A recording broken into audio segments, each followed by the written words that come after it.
Welcome to Storytelling. How's everybody today? Woo! I love it when AmeriCorps is back in the house. Yes! Love Queen! I want to begin today's program, as we do every week, by acknowledging that we are gathered today on the homeland of the Selis people at a place they named Timsumclee. Their example as the original stewards of this land guides our work today. Travelers Rest Connection is committed to respectfully sharing the history and contemporary culture of the indigenous people who lived and traveled through the ancient crossroads on this land. We learn from many indigenous artists, elders, and organizations. We invite you to learn from and support them as well. I want to say a quick thanks to everybody who makes these programs possible, starting with the members of Travelers Rest Connection. You know who you are. Thank you very much. I'll say thank you to MCAT, Missoula's community media resource, who provided a media assistance grant to record winter storytelling programs. So happy to have Ron back this week with better sound on Zoom as well. Today's program is only possible thanks to the Montana Conversations program of Humanities Montana. And finally, a shout out to Hunter Bay Coffee Roasters for today's coffee, to Lee and Carol Hodgson and Colleen Frank for treats. For folks joining us via Zoom, it is helpful if you keep yourselves muted and your video off during the presentation. If you have questions for our speaker, please type them in the chat box on Zoom. We will monitor the chat for questions and for any technical difficulties you might have. Okay, now to introduce today's speaker. Chris Latre is a Métis storyteller. He's an enrolled member of the Little Shell tribe of Chippewa Indians. He was appointed as the Montana Poet Laureate for 2023 through 2025. Chris's first book, one-sentence journal, short poems and essays from the world at large, won the 2018 Montana Book Award and a 2019 High Plains Book Award. His second book is a collection of haiku and haibun poetry called Descended from a Travel-Worn Satchel.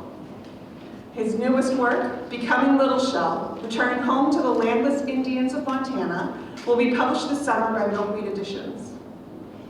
You can pre-order Becoming Little Shell on the Milkweed Editions website. And I also encourage you to subscribe to Chris's weekly newsletter on Substack called An Irritable Métis, where he actually related this morning a story of when he first came out here to speak right before the world shut down. It was great to hear him then, and I'm sure it's going to be great to hear him today. Chris Latre.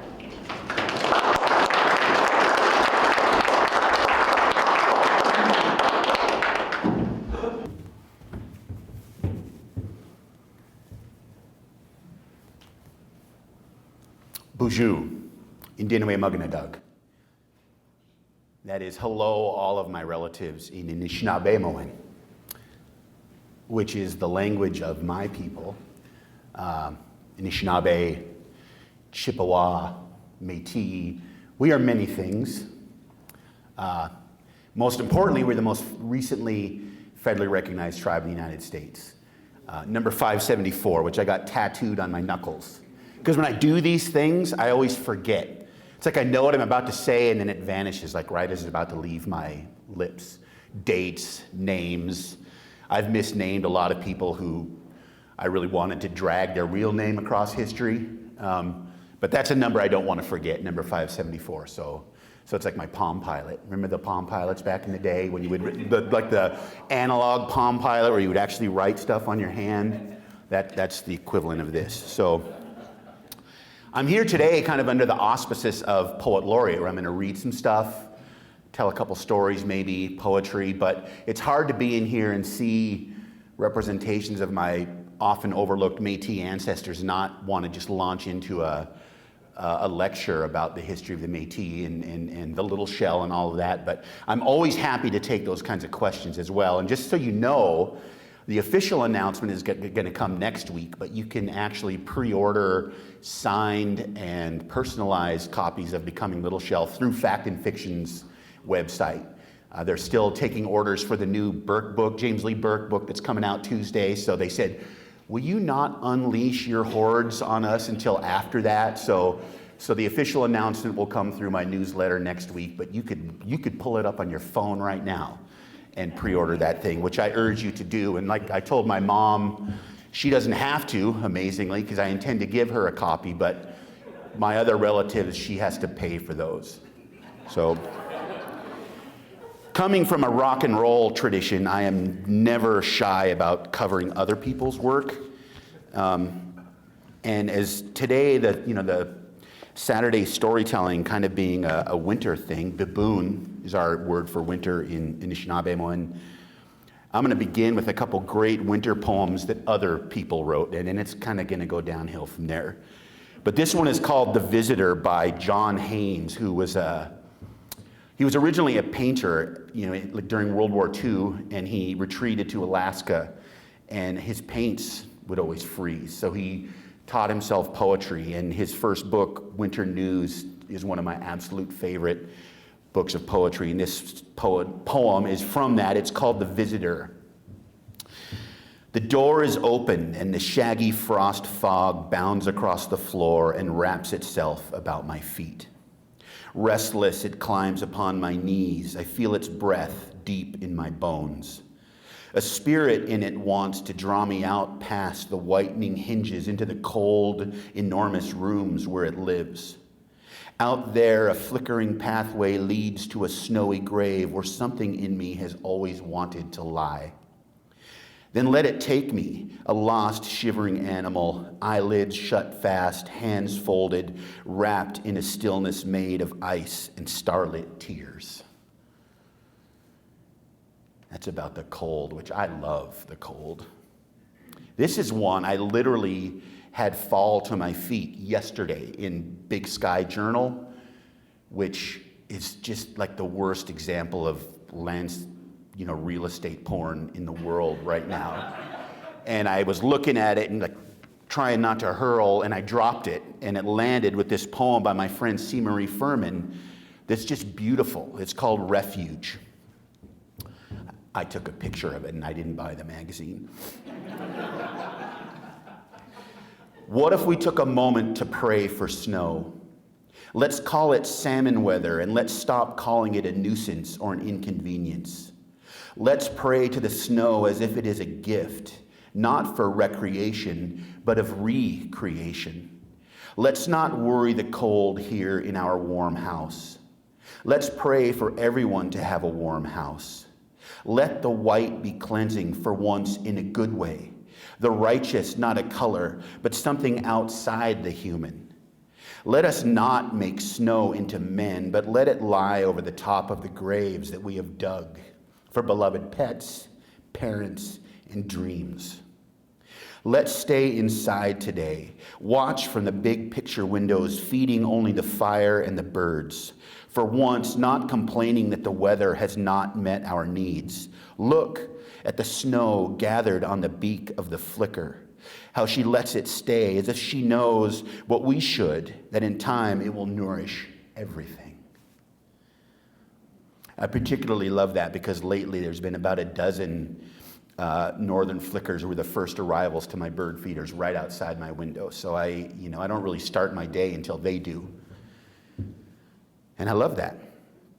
So thank you, everybody, for being here. Thank you to Travelers Rest for having me out here. Thank you for Molly coming out swinging with the old jokes. As she said last time, it was right before COVID. So who knows, keep your eyes on your six here for the next week or two. Winter storytelling, I love the idea because in our Anishinaabe culture and the Selis culture, winter was a time for telling stories. And, there's certain stories that you only told during the winter, particularly, the Salish folks, their trickster stories involving coyote. They would not tell those any other time but winter. And we weren't quite as dedicated to that as the Salish related to their trickster. Our trickster is Nanabuju. And he's going to hear us regardless, so we don't worry too much. But our stories about animals we would typically not tell, except for in the winter, because we would assume that they were sleeping at that point. And we're all gossipers, and we would rather not have our gossip heard by the people we're gossiping about. So that was our relationship with winter stories, is that we didn't want these animal spirits who could cause friction in our lives otherwise if they knew what we were talking about. And it's funny, my friend, I was talking to him over the coffee and elbowing each other away from the brownies earlier. He asked if I liked maple syrup. And I said, well, who doesn't? Especially if it's sprinkled over a donut and you have a maple bar. That's like perfect food. But there's a story that I thought I would relate in the spirit of winter storytelling about why maple syrup is so difficult to procure. And it's a Nanabuju, Wanabuju. He's our trickster, our first person in Anishinaabe cosmology. The first human, he's part human, is Nanabuju. And depending on the region of the Anishinaabe territory, which is vast, you could hear him as Nanabuju, Nanabush, Wainabuju, Wanabuju, all of these different variations on this name. But the old story going way back is Nanabuju is out in the world, just kind of traveling as he was wont to do, and he decides he's going to go visit the Anishinaabe people. So he travels across rivers and mountains to get to where the Anishinaabe people are, and he arrives at their village, and there's nobody to be found. And the village is in terrible disrepair, and it's fall. You know, they should be preparing for winter, and there's no wood gathered, and the drying racks are kind of falling apart, and the teepees have not been winterized or anything yet. And he's like, what happened to the Anishinaabe? So he finds a trail going out into the maple tree forest, and soon enough, he finds the Anishinaabe people, and they're like totally strung out on the sugar from the maple trees. They're just spread eagled. They've got their taps in, and the syrup's just running into their mouth. Like if you just put your mouth under the tap at the soda machine at the Circle K, you know. And even the dogs are all stretched out, strung out on this stuff. And he's like, this isn't gonna fly, you lazy people. I usually use a different pejorative in different audiences, but you know, because in the early days, when the Creator created the world, life was easy. Everything was easy. So maple syrup was easy to get to. You just punch a hole in a tree and it would come spouting out, you know. And Nanabuju realizes that if it stays that way, people won't get any work done. They won't survive because they're going to be too strung out on the deliciousness of maple syrup. So he takes his birch bark basket, which of course is a divine birch bark basket, and he goes to the river and he keeps getting loads of water from the river and pouring it into the maple trees. So they're filled up with water. So now the sap doesn't run as freely as maple syrup. And it takes some work now where you have to tap it and then collect it and then boil the syrup out. And while you still have access to it, you actually have to apply a little elbow grease to make it happen. So it's thanks to the kind of obsessive, addictive nature of human people that it's so freaking hard to make maple syrup now. So that's the story of why maple syrup, from the Anishinaabe perspective, is so difficult to gather. And I'm going to jump around between actually reading stuff and telling stuff, because as someone who has endured countless readings, usually the worst part about a reading is the actual reading. So I'm going to try not to bury my nose in my thing here too much, because I'm so accustomed also to just getting up in front of people and just letting it rip that I've struggled now actually having to read stuff. But as a kind of ode to Baboon, to winter, I'm going to read a few excerpts from the winter section of my first book, One Sentence Journal. And what these are is just short little poems that I will relate the story of how they came to be after I read a few of them. So these are all separate little poems. File with favorite sounds of winter, the rattling clatter and rhythmic clang like sleigh bells of passing tires wrapped in chains. Night, old Highway 10, the reach of my high beams sparkling with frost at their outer edges. I reflect on all the life out in the frozen dark, just trying to hang on until morning. River channel iced over tells an exciting story with crisscrossing tracks of unnamed critters, while two great blue herons on the bank opposite, several hundred yards apart from each other, stand frozen like mirror images staring into the shivering water. A raven perches on a fence post, her beak working, facing a palomino gelding a yard distant, who tosses his head, teeth bared, and I wonder just what exactly they are talking about. Arrived home in late evening, moonlight sparkling on snow sculpted by wind, then stood out under the stars for many deep breaths after filling the bird feeders by porch light. On a bluebird morning, I chose slow over fast to get where I am going, and I'm rewarded with a view of the local bison herd up close to the fence.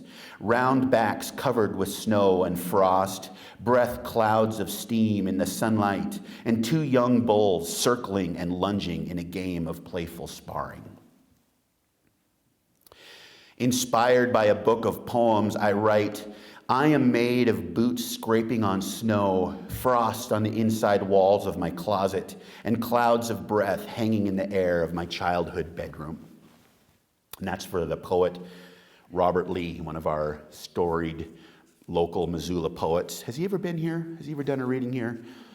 He was like the resident poetry teacher at a very remote village in Alaska for a couple seasons. And as those things tend to go, he arrived there to be their poetry teacher and ended up like teaching half the classes because teachers left.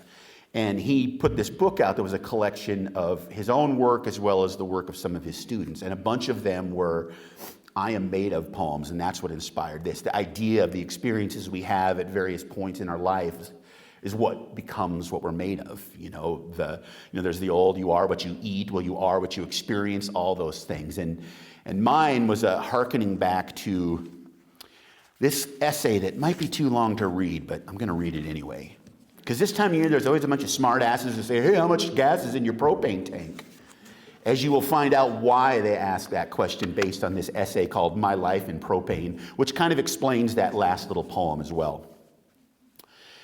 Early in my teens, I received a hot air popcorn popper as a Christmas gift. This gift arrived in the midst of my infatuation with the role-playing game Dungeons & Dragons, which my friends and I burned hours and hours playing. Without a lot of disposable income in my home miles away from any convenience store, popcorn was a favorite snack. The ingredients were cheap and it was easy to make on the fly. Consequently, the fuel powering us through marathon sessions of imaginary adventure was typically a paper grocery sack, or 3, full of popcorn and a near limitless supply of Kool-Aid. Weekend subsistence via butter, salt, and sugar. My mom is here and she can attest to these marathon sessions. Right away, that popcorn popper took on a second equally critical role, emergency heat source. For much of my youth, my family home was a single-wide trailer with a built-on addition that nearly doubled its size. It sounds rough by today's standards, especially for a family of 5, as we were when my folks bought the place, but it was gorgeous. 10 acres of pasture in the mountains with 6 Mile Creek running behind the house, a large, beautiful yard and garden, and thousands of acres of public land accessible right from the driveway. Walking, running, and horseback riding in spring and summer, and cross-country skis and snowmobiles in the winter. It was a perfect place to run amok with an unfettered imagination. We had a rotating menagerie of pets, farm, and 4-H animals as well. There were always dogs and cats, but at any time there might also be goats, chickens, peacocks, maybe a couple cows, a steer, 3 or 4 pigs, and even a horse or 2. Looking back, it was a magical way to grow up. It got really cold in the winter.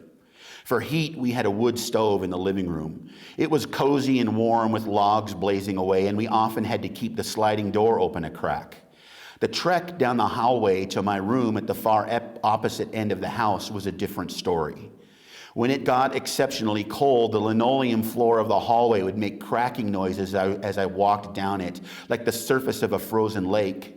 And once in my bedroom, I could see my breath in big clouds of vapor.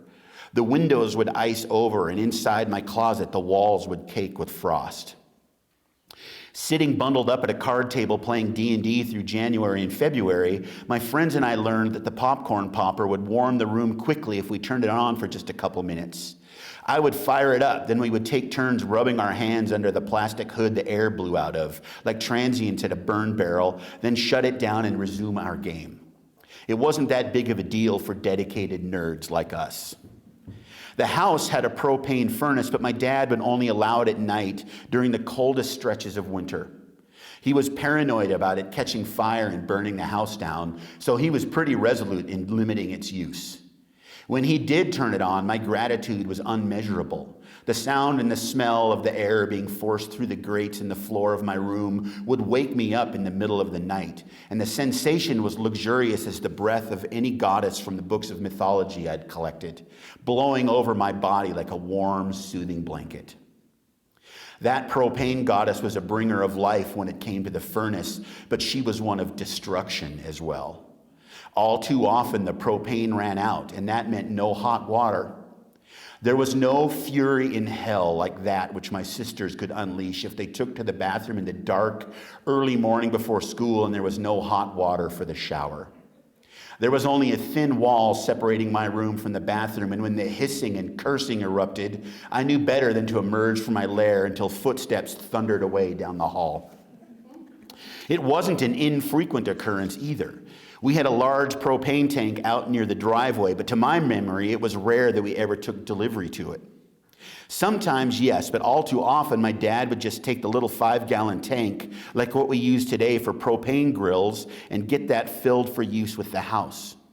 Those tanks didn't last all that long, though they must have lasted longer than you might think, or maybe my dad was a master at rotating bottles in and out, because as I reflect now, we didn't run out all that often given the small source for gas. So it was something, especially in winter, that was always on my mind. There was plenty of grumbling about the stupid propane and my dad's methods and everything associated with it among me and my siblings too, but never within earshot of the old man. Fast forward to me moving out on my own and learning about electric heat, or natural gas heat that arrived through pipes, or some other thing akin to sorcery, which required no bulbous eyesore or metal tubes surrounded by weeds, all but forgotten in the backyard.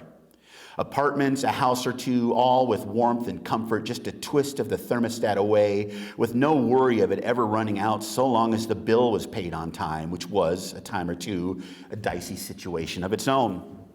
No makeshift heaters, no repurposing of kitchen appliances to keep the blood circulating. It was a revelation of adulthood. Until about 4 years ago. The house my wife and I live in now is a manufactured home in a little subdivision about halfway between Missoula and my old stomping grounds in Frenchtown. In our backyard is a 500-gallon propane tank. We have a propane stove and a propane furnace. It shouldn't be a big deal because I've been an adult for decades now. I'm half a century old, for crying out loud. Yet if you thought it wouldn't be a problem, you'd be wrong. We bought the place in February of a mild winter and were all moved in by March. The propane tank was over half full, and that lasted all the way into the fall. I had a couple hundred gallons delivered in October or maybe November, I don't really remember. Some cold weather hit and lingered, but we stayed nice and snug. I took a couple work trips, which contributed to me forgetting to check the gauge on the propane tank. That's the distraction which gets the blame, at least.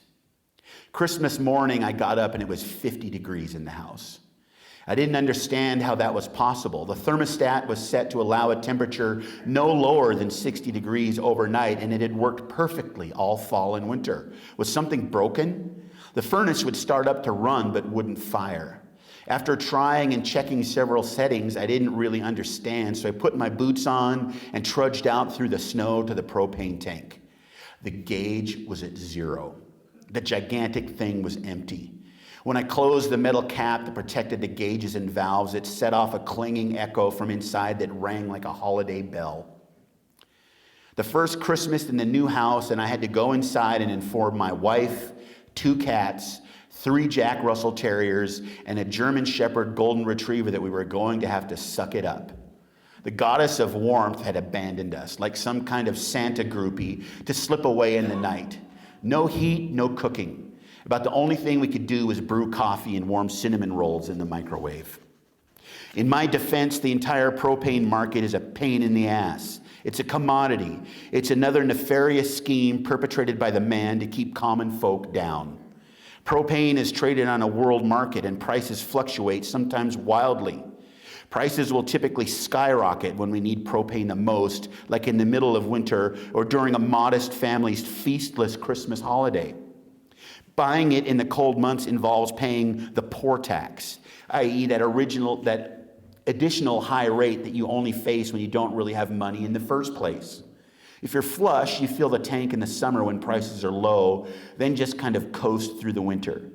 When you're living paycheck to paycheck, it's hard to spend that $800 to $1,000 in the middle of summer, even if it will save you at least that much in the long run. I admit my failures in propane management are more a result of a certain blindness when it comes to domestic realities than to bad money management, but still, I don't see how some folks with fewer resources manage to get by. It's got to be tough. We survived that first year. Christmas wasn't a complete loss. I mean, coffee and cinnamon rolls, right? I drove up to my parents' place and borrowed a couple space heaters. We huddled around them in blankets and sang Christmas carols. That's actually a lie. I don't remember what we did, to be honest with you. I just know we got through it, and the next day we received an emergency delivery of propane with a hefty emergency price tag added on to accompany it, more poor tax or stupid tax or whatever. I haven't run out of propane since, though a couple times I swear we've gotten deliveries just as the tank was gasping its last desperate coughing fumes into the wavering, dying flame of our pilot light. I do my best to stay on top of it, but it makes me crazy too.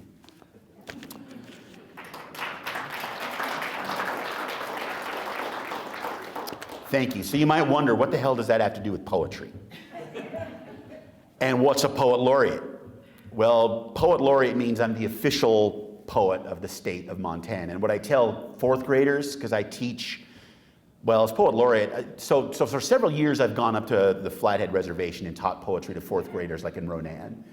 And I've been doing a lot more of that kind of thing in the 6 months or so that I've been poet laureate, just going into schools and talking to kids. And I like to tell them that what it means is that there's a red phone at the White House and there's a red phone in the governor's office. And when the shit hits the fan, the president picks up the phone and it rings in Helena to the governor. And he's like, what do you need? And the president tells the governor, we need the poet. So then they call me and I go out and solve whatever crisis it is.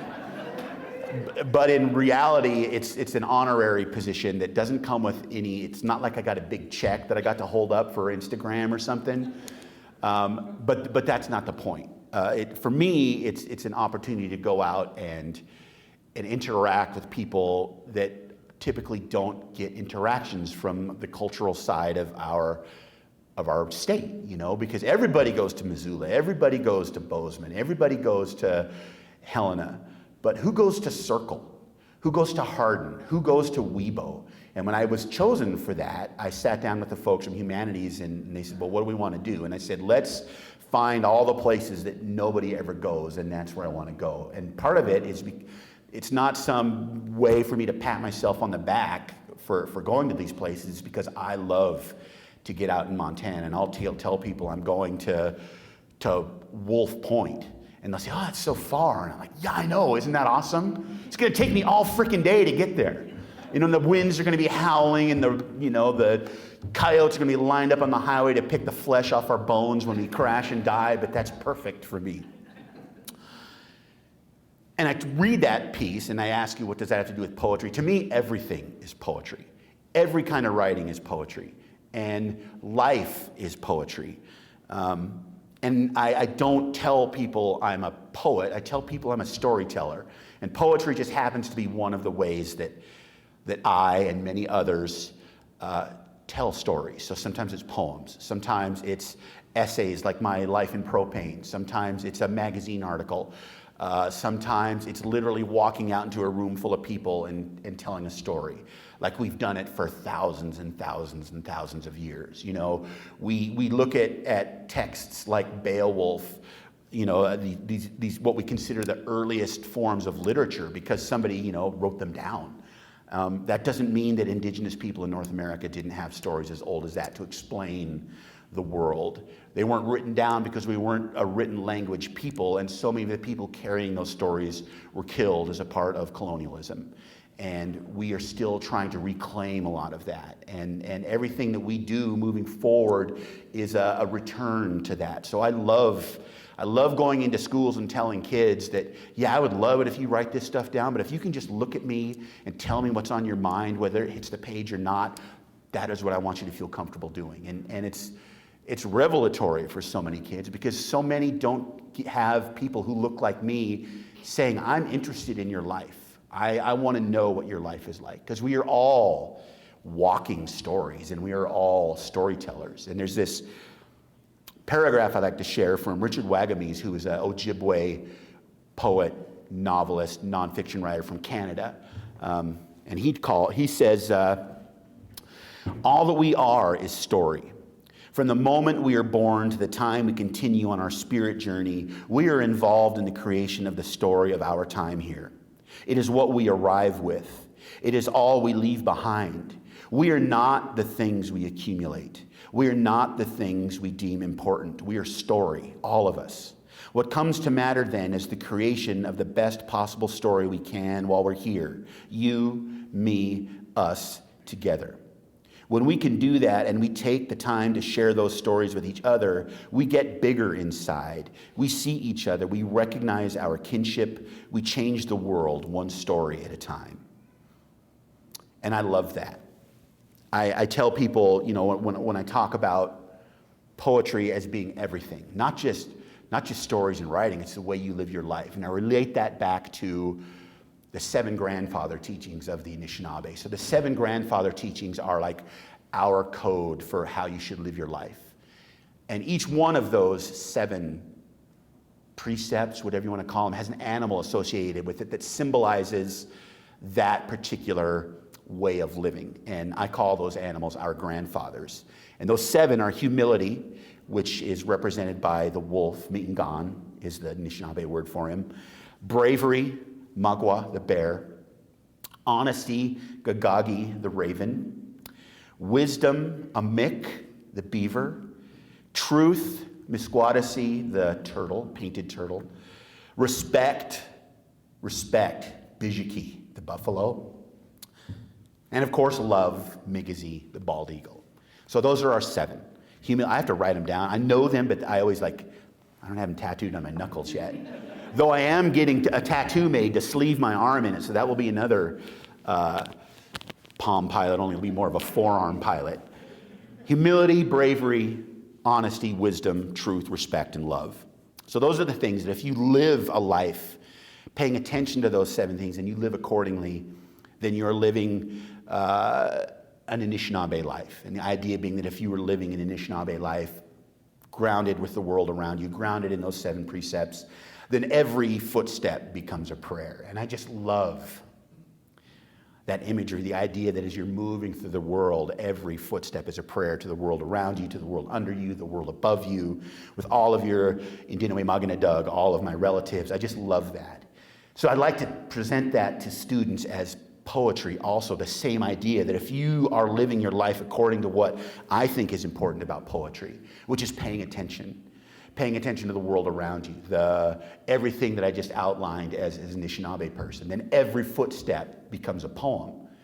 And I feel like that is just such a liberating way to view poetry, this thing that I've said many, many times has kind of been dragged off to the academy and taken away from everyday people. Like somehow it has to be this unintelligible thing that most of us learned from poets dead a couple hundred years, living somewhere 1,000 or 2,000 miles away, and we can't connect to it. If you can't connect to poetry, you just haven't been familiarized with the right poetry yet. There's something out there for everybody, and we all have poetry within us that we can share, just whether we write it down or whether we just interact with our relatives, all of our relatives, human and non.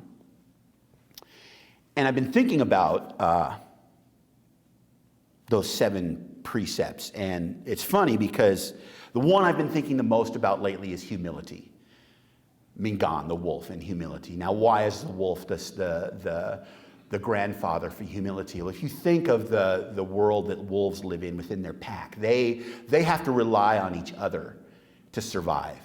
So the wolf doesn't put himself above any of the other members of their pack. They all have their roles that are equally important. And the wolf that gets a little too full of himself soon finds himself ostracized because nobody wants to hang out with a jerk, right? So humility is part of it. And I've been thinking about that a lot because I've been very fortunate in my life in the last year with books and the Poet Laureate thing and people telling me how great I am. And it takes a lot of humility not to let that go to your head. And I'm doing my best. In indigenous cultures, we don't like those people who put themselves out, like getting on the cover of the newspaper or something can work against you in your home community. Because oh, there's Latreille again. I mean, my face is on the cover of my book. You don't get any more presented as someone trying to put themselves above your people than having Elon Musk has his face on the cover of his book. So this is like Elon Musk level potential arrogance, which I had very little to do with. I will defend myself with that. But what's funny is when I pulled this out today to mark the things I wanted to read from it, to find that My Life in Propane book, stuck in here is a drawing from, I was in Kalispell, and it's a picture, I don't know if you can see it, of Mingan, the wolf. And on the back,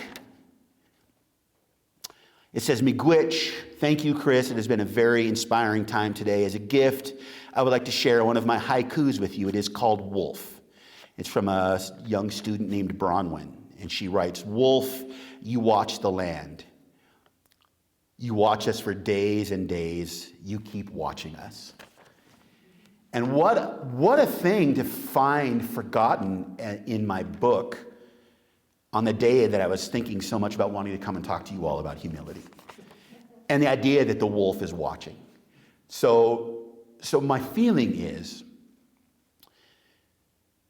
when you're living that Anishinaabe life, or you're living that life of poetry, the universe talks back to you. So that's one of the things, I came to be a poet through the practice of spending time out in the woods and on the riverbank and walking around and just listening to the world, observing the world that came to me realize that that was my poetry. Before I even started writing poetry, that was my spiritual practice. Because growing up as part of a diaspora of people who lost our lands and our homelands and our communities and everything that made us the people that we were for millennia, I don't live in that community. I don't have elders to show me how we're supposed to view the world. For me, that practice of going out in the world and just paying attention was the same thing that we were doing when Nana Buju first arrived, when Nana Buju first emerged from the other side of the shell at the creation moment that the great creator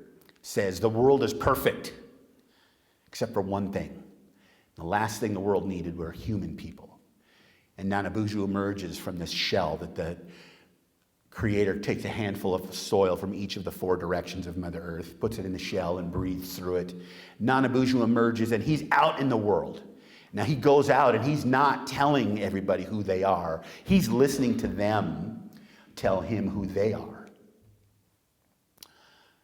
And like my experience of poetry and connecting myself to Japanese poets and Chinese poets hundreds and thousands of years prior to me, writing about the same things that I care about, that practice of going out in the world and listening to what it has to tell us is part of how we reconnect to the wider world of who we are as people involved with relationships with all of these other relatives that we share the world with. So for me, that is the tie between Anishinaabe worldview and my worldview as a poet.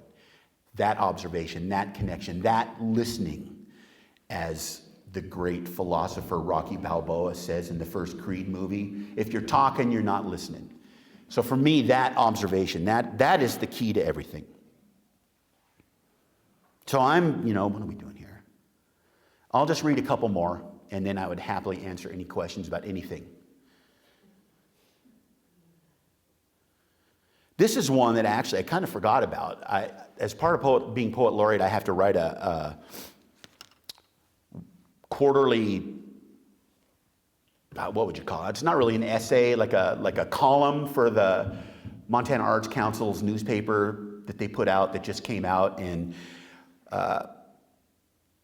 their theme this winter is jazz, and I've always said I hate jazz, and I had to have a reckoning with myself about that. Like, why do I hate jazz when I get mad at people who say they hate poetry?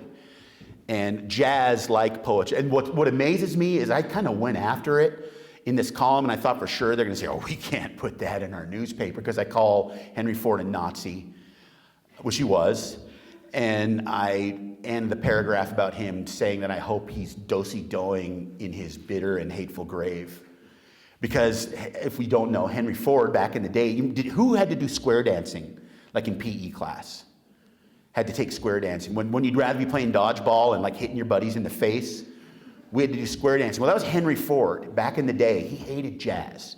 And he hated how young people were getting inspired by this music by black people that he was convinced was a creation of the Jews to basically ruin the world.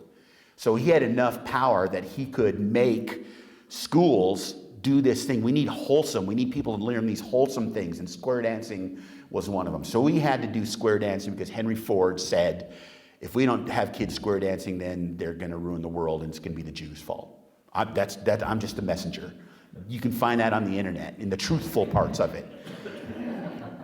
And I related that, how jazz used to be this dangerous thing that people are afraid of, and poetry is the same thing. And this poem called Holy, which I will end with because I'm just jabbering too much, is a take on that, and the take on what I said earlier about it getting dragged off to the ivory towers. This poem is called Holy, after the quote, "The poet is the priest of the invisible," from Wallace Stevens.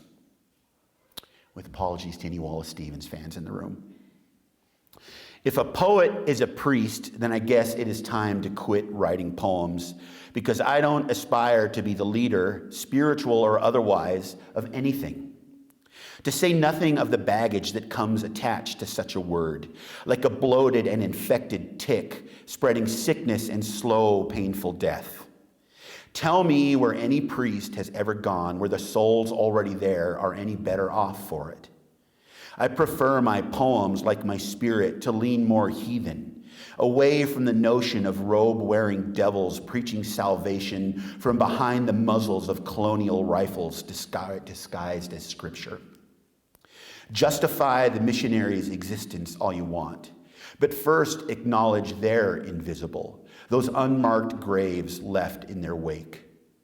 Of course, it was some high-minded, self-important aristocrat who sought to sanctify his literary efforts, but come on.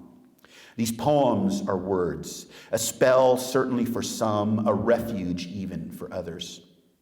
But my people have no use for the ivory towers and glossy pages that vomit forth that brand of pretentious self-reference. Go forage for roots on prairie plowed over. Spend a couple days fruitlessly looking for meat where once it was abundant. Watch all of your efforts wither under the onslaught of a relentless sun. Tell me then what is holy. Thank you for coming today, my relatives.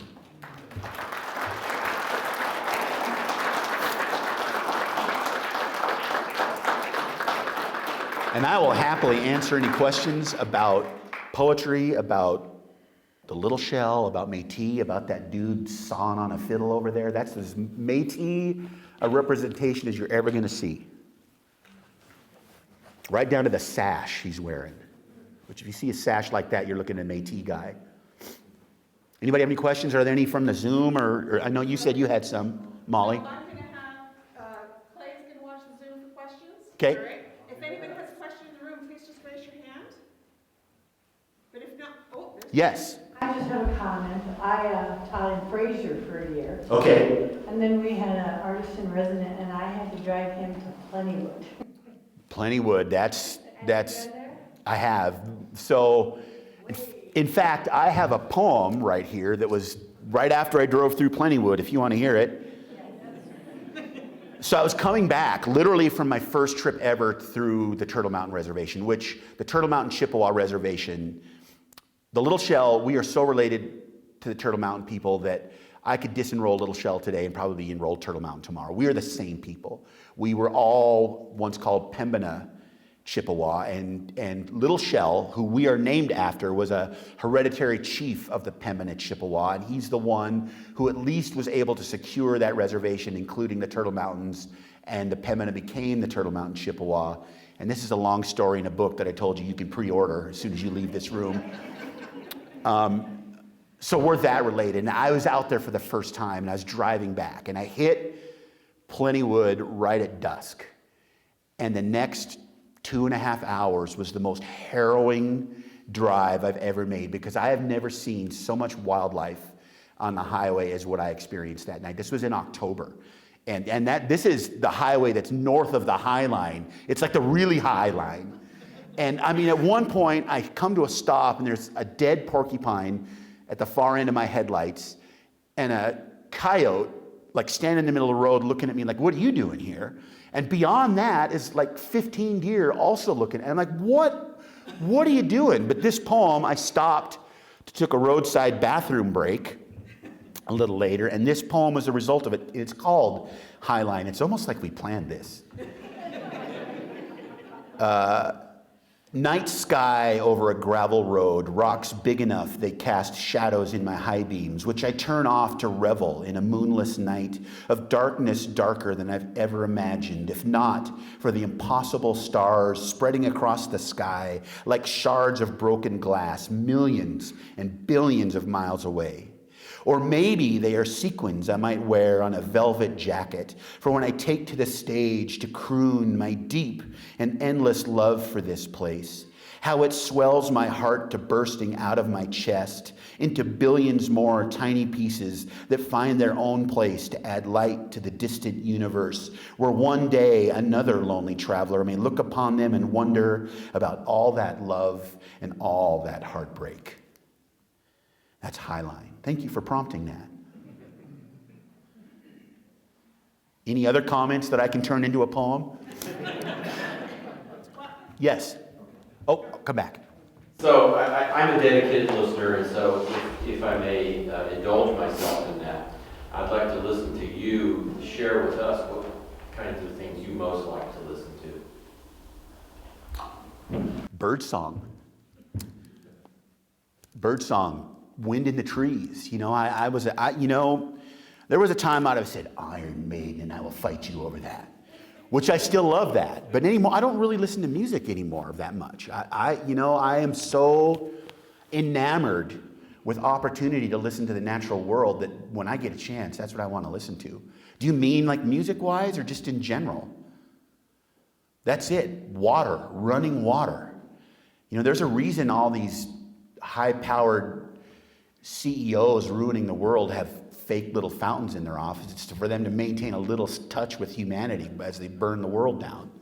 You know, running water is what we need that, you know, and it's at risk, right? That's part of our need to reconnect, is to remember that these things are so critical to our living. Rather, let the real versions survive rather than manufacture them through, what was the name of that place? I don't remember. It's a Chick-fil-A now out on Reserve Street. What was that, Import Market or something like that? You know what I'm talking about? Pier 1. Thank you. Yeah. So that may sound flippant, but that's it. Anything else? I have to say, the Zoom chat, you have some mega fans on Zoom who are answering each other's questions. Okay. Tell them to answer my email too, would you please? That's the thing about, they don't tell you about poet laureates. You're not going to write poems, you're going to write emails. I'm the poet laureate of email writing. So I'm going to ask a question. Okay.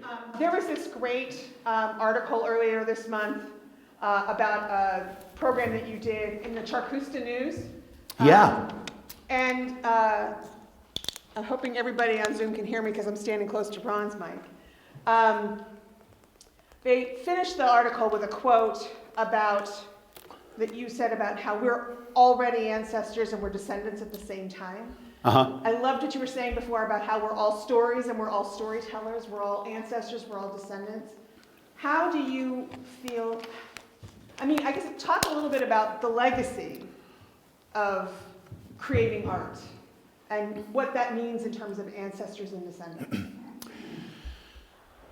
Well, as soon as we started separating art from life is when things really started to suck, right? So that's like the biggest clash between Europeans arriving on this continent and the indigenous people, is the totally different worldviews that we had that we to this day are incapable of reconciling.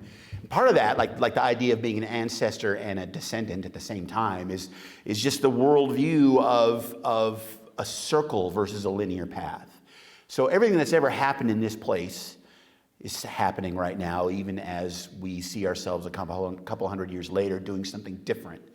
It's still the same issues, and in Anishinaabemowin, the same word for great-great-grandparents is the same word for great-great-grandchildren. We recognize this return. It's not reincarnation like the Eastern religions and spiritual practices view. It's just everything moving in a circle. And for European, I don't even like to use Western, but the European view of land ownership and hierarchy and all those things were just foreign to indigenous people. So that in itself kind of sets the stage for our inability to understand the concept, that the Haudenosaunee people, who we know as the Iroquois, and I read that word all the time and I butcher the pronunciation. The 7 generations, like we make these decisions today based on the ramifications they're going to have to people 7 generations from us, which, there's even like in our lovely capitalist world, there's products you can buy called 7th generation, which I think kind of defeats the purpose. But I heard another version of it called where it's still 7 generations, but we are in the middle. And we think about the 3 generations before us and the 3 generations to come after us. For me, that is easier to grasp because those are people that you could know. So I think of my great-great-grandparents, who I was speaking with somebody else earlier about how all the Latrays in Montana are related, even though my dad said we weren't. We are. The first Latrays to establish a home in Montana in Lewistown in 1879, when those 25 Métis families founded that community. Mose and Susie, they had like 15 kids. And those kids had however many grandkids and however many great-great-grandkids. And, depending on where my father and grandfather fell in the birth order, I could have known Mose. My dad missed knowing him by 2 years. So Mose died 2 years before my dad was born. And if they'd been moved farther up, some of us may have had the opportunity to know our great-great-grandparents. And some of us certainly have the opportunity to know our great-great-grandchildren. So that middle position of understanding, well, what would have Mose thought of this? And what is little wee Mose that, God help me, I ever have a great-great-grandchild?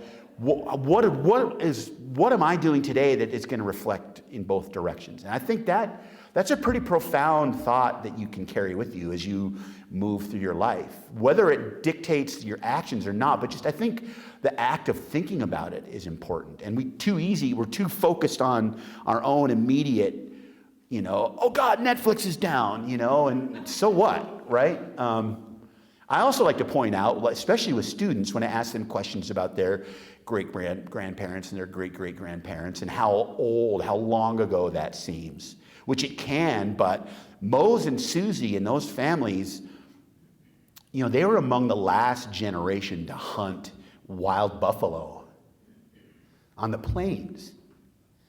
And we think of that as, that was so long ago, but I could have known those people. And to me, there's just something about that idea. There's these stories of their train of Red River carts, which was the two-wheeled carts that the Métis were known for, and they encountered a herd of buffalo on their way to Spring Creek, which is Lewistown now. I've read 3 different accounts of this thing happening, and they've encountered this buffalo herd, which by 1879, they're already almost entirely gone. So they go out and they call it running buffalo, and they hunt buffalo. And unfortunately, the buffalo went right through the train of Red River carts, which were connected, and there was mayhem and carts flipped over and people running around. And it's told as kind of a humorous story, but you think, wait a minute, those are people just a couple generations removed that were hunting buffalo out on the plains. I don't know, the buffalo is a symbol of respect and bijiki, and it's such a powerful animal, and we're so connected to buffalo hunting culture. We're right on the land of people who would go east through that canyon, through that pass to hunt buffalo. And it was everything to them too. And I don't know, that magic is still here. That's what I talk about, going out in the world and listening, because it's still talking to us. I don't know how the hell I ended up on that tangent, but. Do we have any other questions in the room? Yes. Regarding the 7 grandfathers and their teachings, is that kind of a path you have to choose for yourself, or do they choose that for you? That's a good question. At some point back when you're living in these communities where we spent winter all piled up together in our teepees because it was cold, and you're learning from your elders, I suppose it's a way that was imprinted on you as a culture. I choose it.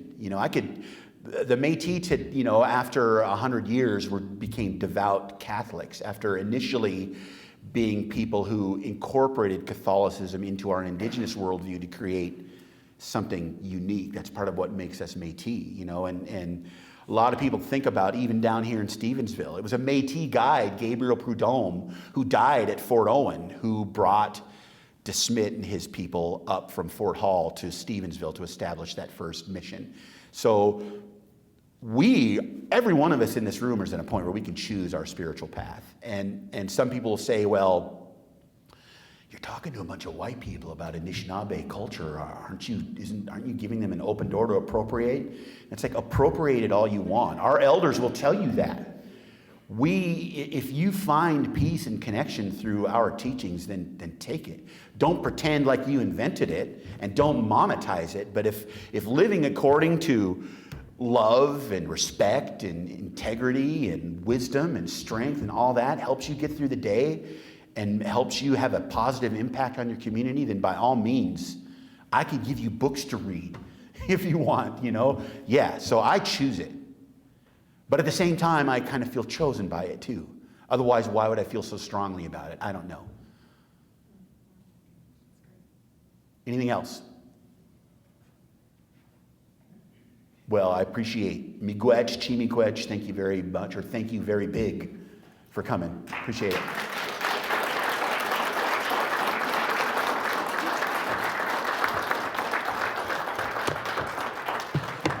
So Chris did bring some of his books, if you would like to purchase One Sentence Journal, or Descended from a Travel-Worn Satchel. Did I get that right? You did. Okay. And he'll be outside. We'll sell them and you can sign them. I wanted to let folks know that next week, Deborah Magpie Erling will be here. And we'll be talking, I think, a lot about her book, The Lost Journals of Sacagawea. But I think she'll have some other stories to share, as Chris did, and maybe some other writers as well. I just have to say personally, we do a field trip here with middle schoolers about places of power. And one of the things that I use in that field trip is your poem Yards, which if you buy the book, you can read it. But it's all about, the strange and simple beauty of the crap you leave out in your yard. But we talked to the middle schoolers about how the things that surround you can be beautiful too. They can be poetry, even if you don't think of them as... What's funny about that poem is I was at the bookstore, Fact and Fiction, for a couple years as a part-time bookseller, and one day this guy comes in with one of those vanilla folders, with a computer printout, 3 pages, single-spaced. his analysis of what this poem Yards actually means. He put a lot of time and effort into it, and for me it's like 5 minutes. And the poem literally means what it means, obviously, and yet it's, well, the corner of your yard I see is this and this, and I was like, dude, you went above and beyond, but it's literally about how shitty a yard keeper I am. Well, and it's a poem that includes the word detritus, so it means everything to me. All right. Thanks, everybody, Thank you, for Molly. coming out. All right.